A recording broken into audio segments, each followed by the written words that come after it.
What's going on, everyone? It's Talks with Kenny, and here today we'll be reacting to prageru's Road to Hell is Paved with Good Intentions. And my first thoughts are, it always seems like the people that have the most compassion, the most empathy, like, oh, I was only trying to help, they always seem, in my view, to make problems worse, right?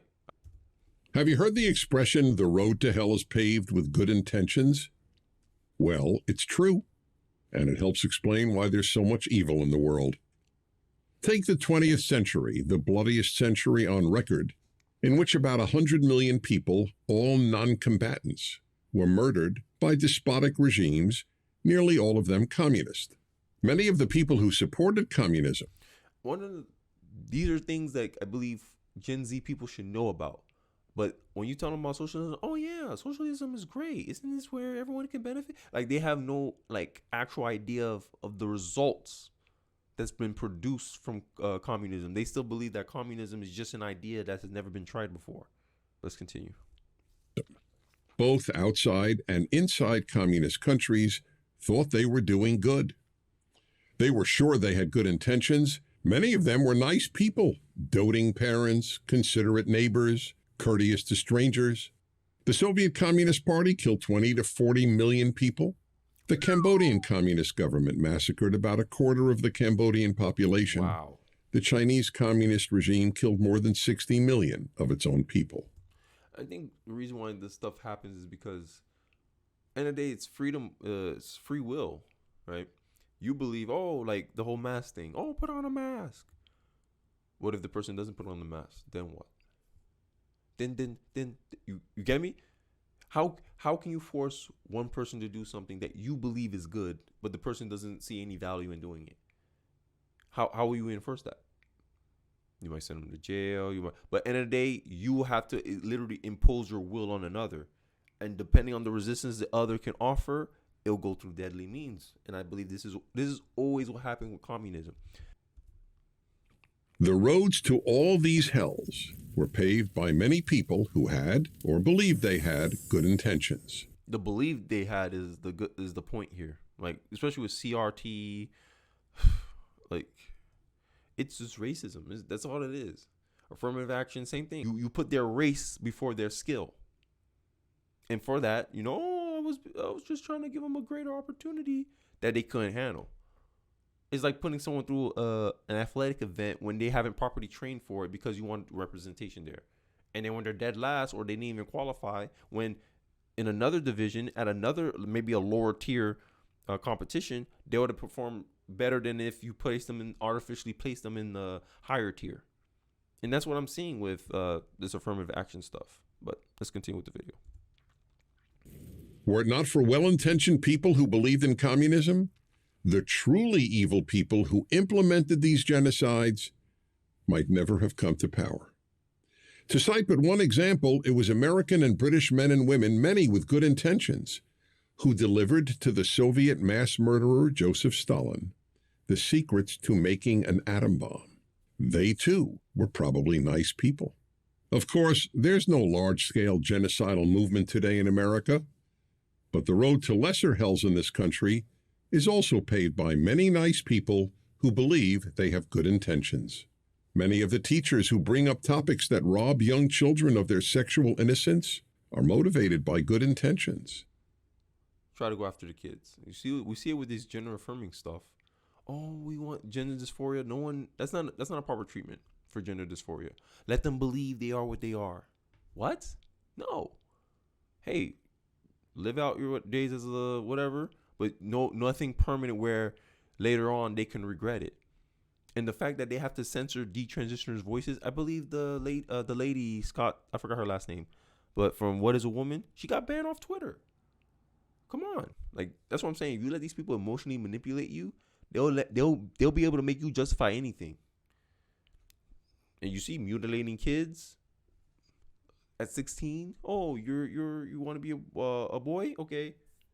You're a boy now at 16 because they emotionally blackmailed the parents saying that, do you want a dead daughter or a living son? Like, imagine that. But let's get to it. Most of the Americans who vote for politicians who seek to defund the police A We're church minority communities, by the way. guaranteed recipe for increased murder, rape, and other violent acts think they have good intentions. So too those who seek the elimination of hate speech. They have good intentions, even though in reality they constitute the first serious threat to free speech in American history. The road to hell is paved with good intentions because most people who support bad causes, and even many who commit evil, believe they are motivated by good intentions. Their thinking goes like this: I mean well, therefore I do good.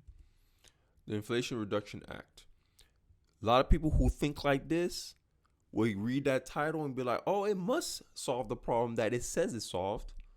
Biden passes it. Next thing you know, oh, magically it became a climate change policy. Oh, this will address climate change and it will not raise taxes on the people under $400,000. Okay, I'll see in my next section. We'll see. But you hired 87,000 IRS agents.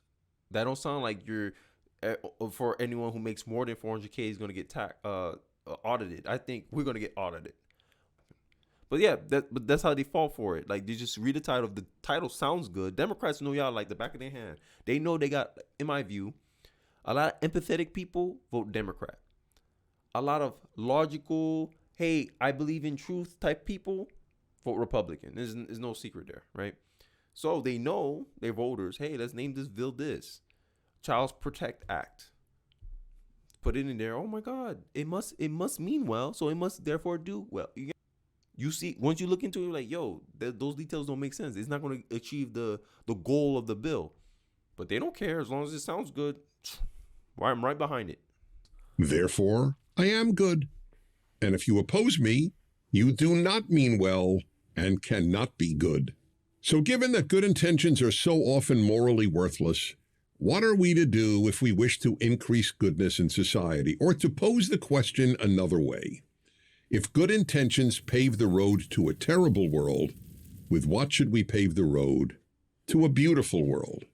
The answer is wisdom, understanding as much about life as possible, especially the consequences of any position you hold.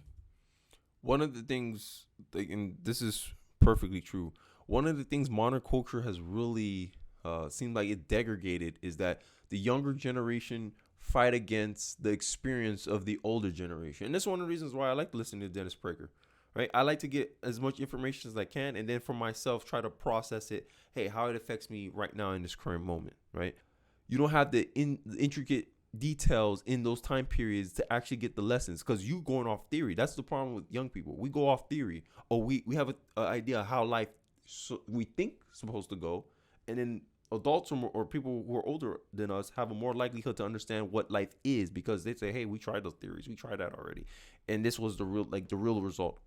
And instead of you having to personally waste your time and go through it to learn the same lesson, you can just learn the lesson that the adults are trying to teach you now and be like, okay, I can avoid that and I can try something new. Let's get back into it.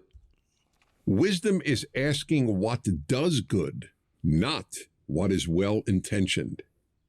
Good intentions, and even being a nice person without wisdom, leads to evil. The reason to worry about the future of America and Western civilization is not that our elites are composed of people with bad intentions. It is that our elites are largely composed of people lacking wisdom. The word for those who lack wisdom is foolish.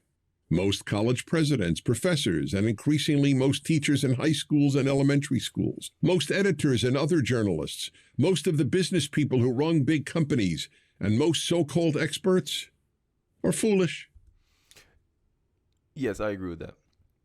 Because let's say I'm a black man, right? And I go into one of these professions. It doesn't matter where I go. They'll see me and be like, oh, he's powerless. We should help him. Unknowingly, if they never give me special treatment, I can compete on equal standing with anybody in their classroom. But the fact that they point me out specifically, depending on how they treat me, I can get a major advantage. Because what if you're giving them, oh, the black people are so disadvantaged, let's give him an advantage, and he already had an advantage. He came from a good family, good school, 2-parent household. That's a significant advantage, no, regardless of race. But you want to You see how I think that's why I'm saying affirmative action is racist. It can't be. You have to designate based on race. If you discriminate based on race, it's racist, right? So the opposite is also true. You have to be consistent. Why are they foolish? Why are these often very successful men and women devoid of wisdom? Because they have not pursued wisdom. You have to study wisdom to know how to do good, just as you have to study physics to know how to be a physicist. If you're taught wisdom, there's a good chance you'll become wise. If you aren't, there's a good chance you will be a fool. And foolish people do a great deal of harm. But tragically, wisdom is no longer taught by most parents or in most schools. Until the early decades of the 20th century, American students were expected to know the greatest sources of wisdom, such as ancient Greek and Roman writers, Shakespeare, and most importantly, the Bible. But then America started paving the road to hell. It stopped teaching wisdom. Because in the beginning, people were saying, school should be neutral, religious neutral. We should think about other people from other countries. End of the day, if you go, let's say we go to Muslim, we don't expect them to neutralize or take Muslim out because to accommodate us. So why do we have to do it the other way around? I'm just asking questions here. Because we're founded on the Bible, right? God is in the Bible, like not in the Bible, in the Constitution. Right? God's the one provider of our rights from the Constitution's point of view. So to take it out of schools, it makes no sense, right? Oh, we're not a church government or whatever. But to me, I was like, yo, that's the moral foundation of our country. And without a moral foundation, without a culture, you have nothing. Everyone just look at America as an economic zone that they have. You just come over here and they do whatever they want. And that's one of my problems. Like, America is not viewed as a sovereign nation. It's viewed as this is just a place you go and extract resources from. I don't know. Let me know guys know what you think in the comment section below. Don't forget to like, share, and subscribe. I really appreciate you guys watching these videos. See you guys in the next one. Peace.